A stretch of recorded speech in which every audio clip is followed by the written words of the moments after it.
Cette semaine à info.tvc, le 4 mars prochain, c'est le retour du rendez-vous bouffe Inou en présentiel.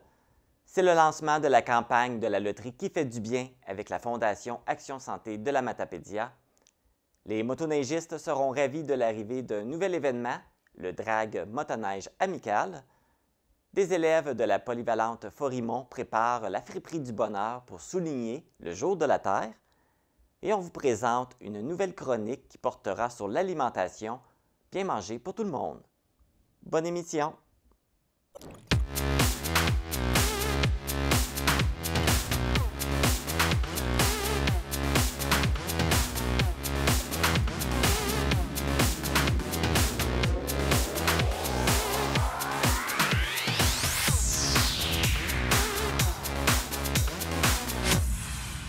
Ici Marc Baudouin, bienvenue à info.tvc, édition du 24 février. Deux nouvelles émissions débutent sur nos ondes et vous pourrez également les visionner sur notre chaîne YouTube. Aujourd'hui à 13h était diffusée la première émission de la saison 5 d'Héritage avec l'invité Jacques Michaud. Dès lundi à 10h, vous pourrez visionner la première émission de la première saison de Vocation Nature.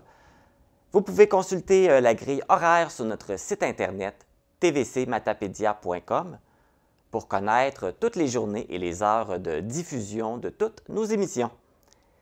Débutons avec les actualités matapédiennes.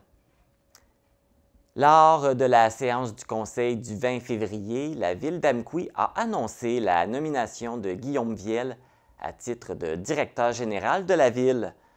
Le choix s'est arrêté sur M. Viel suite à un processus de sélection dirigé par une firme externe.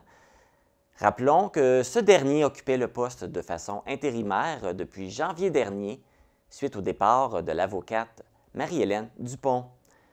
Auparavant, durant près de 5 ans, Guillaume Viel occupait le poste de directeur du service de développement économique durable au sein de la Ville.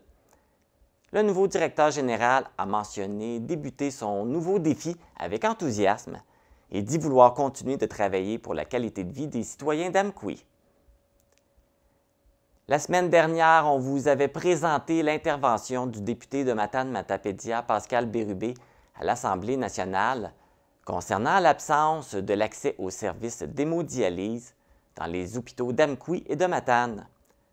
Le Centre intégré de santé et de services sociaux du Bas-Saint-Laurent a mentionné que pour l'instant, aucun ajout de fauteuil de traitement d'hémodialyse n'est prévu dans les centres hospitaliers de Matane et d'Amqui. Le CIS du Bas-Saint-Laurent explique qu'un projet comme celui-ci demande la considération de plusieurs critères, comme les locaux, les coûts de dialyse et l'enjeu des ressources humaines. Comme il avait été question en 2019, le dossier du projet du déploiement d'un service d'hémodialyse à domicile, qui a été ralenti par la pandémie, pourrait se poursuivre. Toutefois, cette possibilité accommoderait les patients considérés plus autonomes. Pascal Bérubé a confirmé également être toujours en train de recueillir des témoignages afin de compléter la plainte qu'il compte déposer au protecteur du citoyen.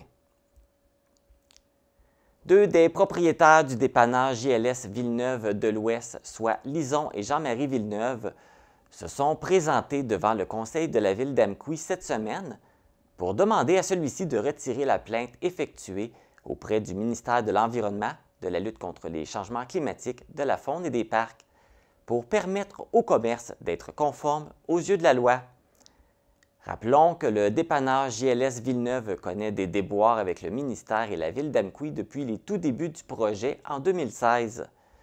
L'installation d'un compteur d'eau en 2017 a permis d'évaluer que le commerce n'excède pas l'utilisation de plus de 1000 litres d'eau par jour. En raison de ce fait, ce n'est pas au ministère d'accorder l'autorisation au commerce d'exercer ses activités, mais à la Ville. Pour le dépanneur JLS Villeneuve de l'Ouest, la balle est maintenant dans le cours de la Ville d'Amqui.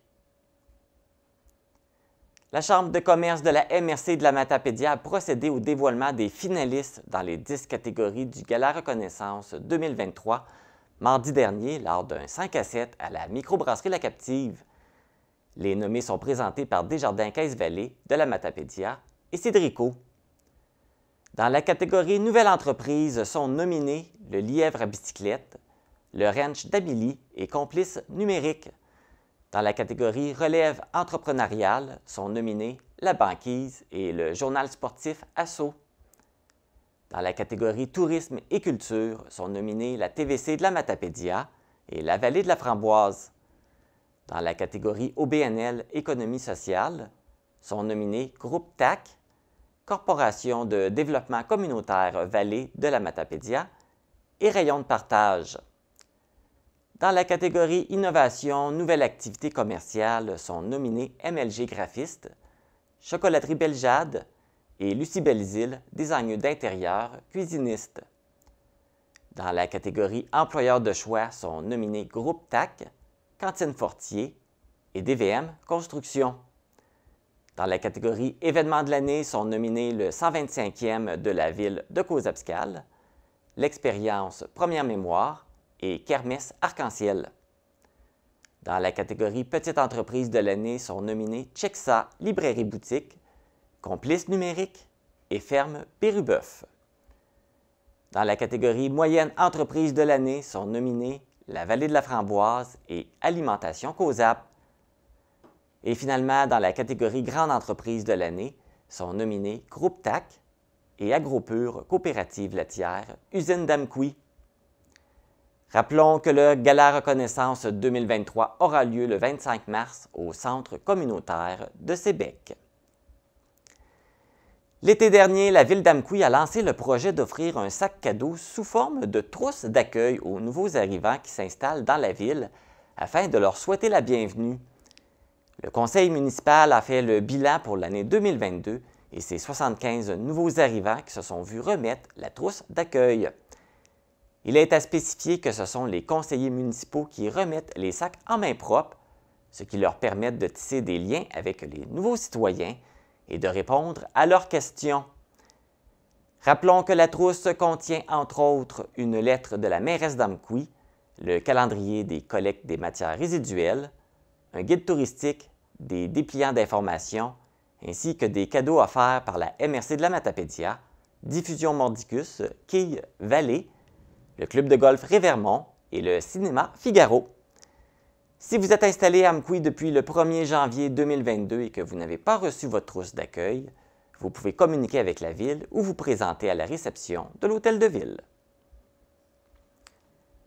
Le 18 février dernier avait lieu le Gala Reconnaissance Coup de cœur des agricultrices du Bas-Saint-Laurent au pavillon des loisirs de Saint-Fabien.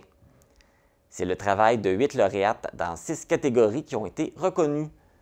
Le prix agricultrice de l'année a été remis à la matapédienne Mireille Lavoie de la ferme Couturier et Frères à Amqui. Rappelons que Audrey Hamel de la ferme Jerry Inc. à Valbriand était finaliste pour recevoir le prix Clin d'œil à la relève. C'est le 18 janvier dernier que la table de concertation du bassin versant Matapédia-Restigouche a formulé les objectifs stratégiques pour la ressource en eau. Ces objectifs feront partie du prochain plan directeur de l'eau pour les 10 prochaines années. La prochaine étape pour l'organisme sera de rencontrer les divers acteurs lors de tables sectorielles. Des tables de travail municipales ont déjà été amorcées et d'autres en planification. Si vous désirez vous impliquer dans un mouvement de concertation dynamique, représenter votre secteur, votre entreprise ou votre organisme, rendez-vous sur la page Facebook Organisme de bassin versant Matapédia-Restigouche.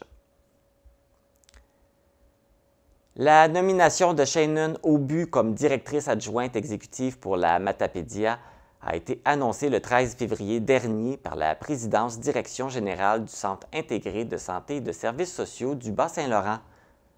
Auparavant, Shannon Aubu occupait le poste de directrice des ressources humaines chez Smart Pixel.